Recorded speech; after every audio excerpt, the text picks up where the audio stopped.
custom chip, just some off-the-shelf silicon, but that's for another story. The 𝗏𝗃 is a game that blends two genres together, shmups and platforming games, and this really does feel like a classic Mega Drive game on steroids. The game oozes quality and the attention to detail is fantastic. From the very start of the game, this is on display where you get to choose your controller setup. You can choose between 3 configurations, one 3-button setup and 2 6-button options. Once you make your selection, it's then time for you to try out your configuration a la Alien Soldier. Once you've mastered running, shooting and changing gravity, oh yeah, you get to change gravity in the game, but we'll get onto that later. Once you're happy with those, it's time to choose from 3 difficulties, then the in-game cutscene starts. The 3 difficulties are normal, you have infinite lives, old school, where you get 3 lives and 2 continues, and insane, 1 life. And in the instruction manual, this difficulty is described as best for speedrunners. Now if you're enjoying the video, why not hit that little cheeky like button and make sure you leave us a comment down below. Controlling your character is comfortable and intuitive, even the 3-button setup. The button configuration also changes depending on the level and genre you're experiencing at the time. This sounds like it would be utter chaos, but the team introduced new control systems either with a gradual build up in level design, giving you time to learn, or in some cases, actual tutorials set within the world and narrative of the game. The first genre you play through is the shmup. Here you can move your character around the screen while pressing A to shoot left and B to shoot right. You can swap weapons by pressing C or other buttons depending on what controller setup you choose. There are also variations on the shmup genre later in the game, where you get to ride a bike similar to 𝗏𝗏𝗃𝗏 from 𝗏𝗃𝗃. And here's where we see a change in the controls, but you pick these up in a matter of seconds. The second genre is platforming. Here you have an extended mechanic of jump, double jump, tap for short jump, hold for long jump, attack, and probably the most unique mechanic, change gravity. As you play through the shmup and platform elements of the game, you'll collect weapons, weapon upgrades, and power upgrades for your weapon upgrades. The weapons do have different behaviours. The base shot is a rapid, high rate of fire weapon that when upgraded becomes a spread weapon. Your homing weapon will lock on to the nearest enemy and takes them down. It's very effective, but has a low rate of fire. Lastly, there are lasers. These have a high rate of fire, but are more monodirectional. You'll also collect a laser sword early on in the game, and this allows you to take down enemies close to you and those that are unaffected by your projectile weapons. Both platform and shmup genres shine best because of the sometimes genius level design. In the shmup sections, your levels auto-scroll and you need to deal with enemies coming from the left and the right. But these sections come into their own when the environmental elements come on screen. The level design adds various new dynamics to the gameplay, like foreshadowing of an enemy coming up, but it's protected by a hole it's hiding in, or split paths with 2 different types of enemies with different projectile patterns. The design also places collectibles in high-risk areas where you're in danger of getting caught behind the scenery as the screen auto-scrolls. For some of these high-value collectibles, you need to be fast, aware of your surroundings, and able to deal with enemy fire, or risk being trapped and crushed to death. The platform elements equally have some great level design and play a lot with timing your jump right and using the right sort of jump. When 𝗀𝗪𝗏 is falling from a jump, you're able to control his descent, meaning that you will find level design where you need to tuck into a gap quickly as you fall. Enemies are also strategically positioned, resulting in the need to combine movement and attack to get past them. Along with jumping, you can also duck and power slide under obstacles, and again the level design uses this to create a fun and challenging experience. The other huge aspect of the game is that it uses gravity in the levels. The power to control your gravity comes once you've played through the first world and have a good grasp of both the shmup and platform elements. Once you get the new ability, you are eased into it with a well-paced level that allows you to learn and get comfortable with the mechanic. As you master it, you'll find yourself having to switch between the floor and the ceiling to navigate environmental obstacles and enemies. In later levels, the team gets very experimental with the mechanic and you'll have to jump to your death and then at the last minute reverse gravity to pull you in the other direction. It's challenging but insanely gratifying when you pull this off.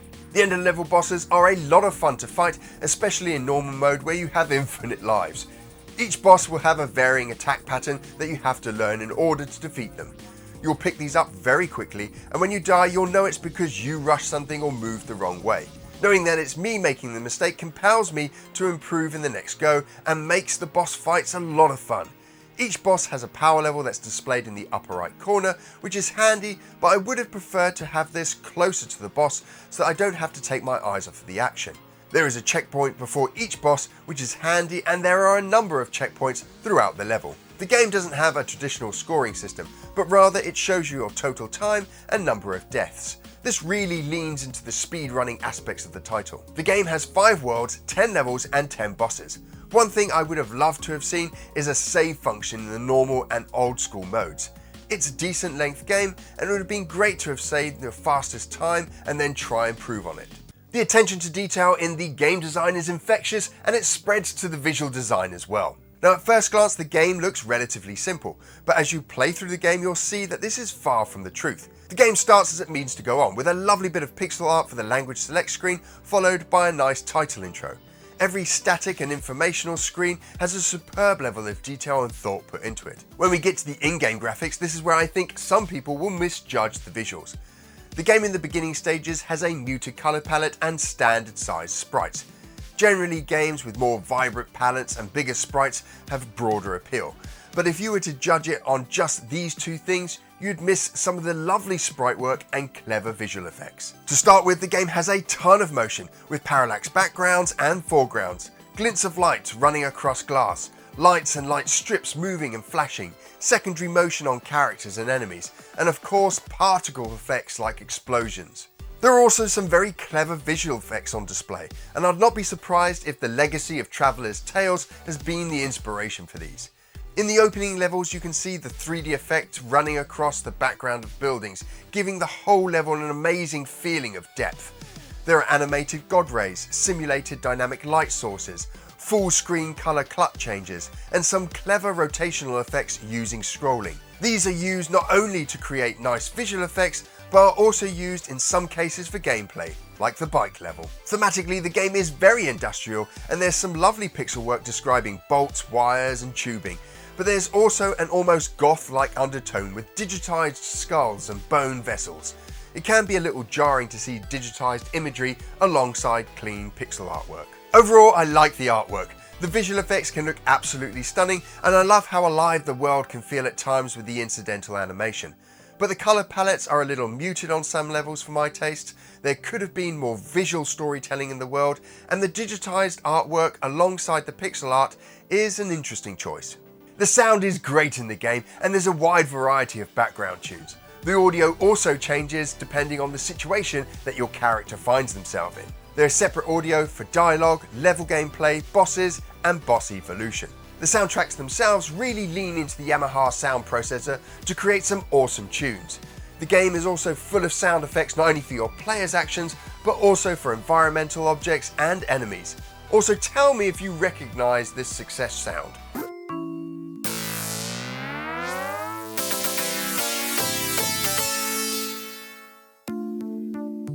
I really enjoy the attention the audio designer has paid to the game.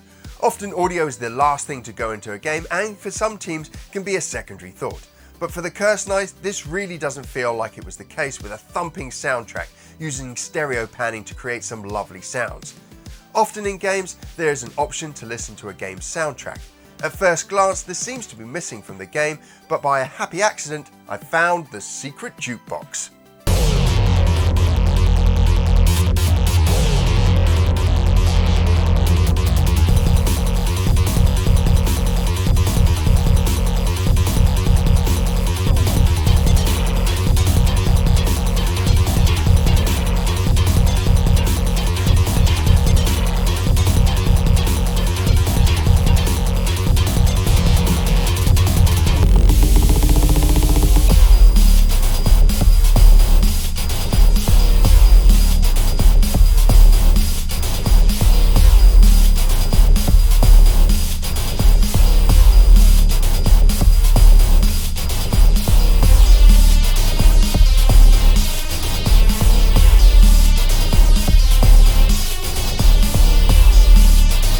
I really enjoy playing the 𝗚cie. It's a fun game. There's mechanics in this game that have not been seen before in a Sega Genesis and Mega Drive game.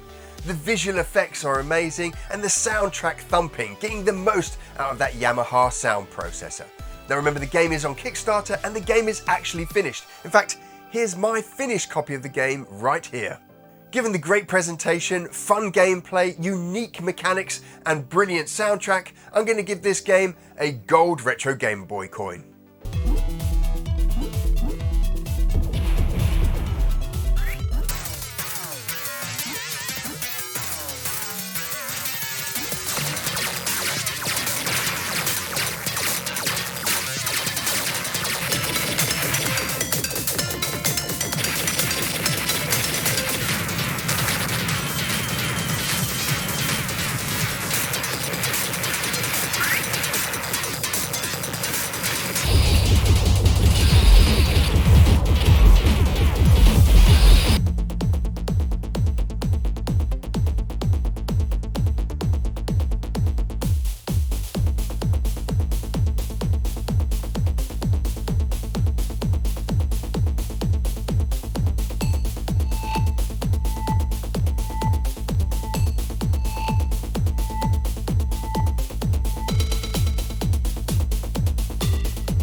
That's it for this show. If you've enjoyed it, why not share it with your friends? And if you're new to the channel, why not consider subscribing? You can do that by clicking on a little button just below this video.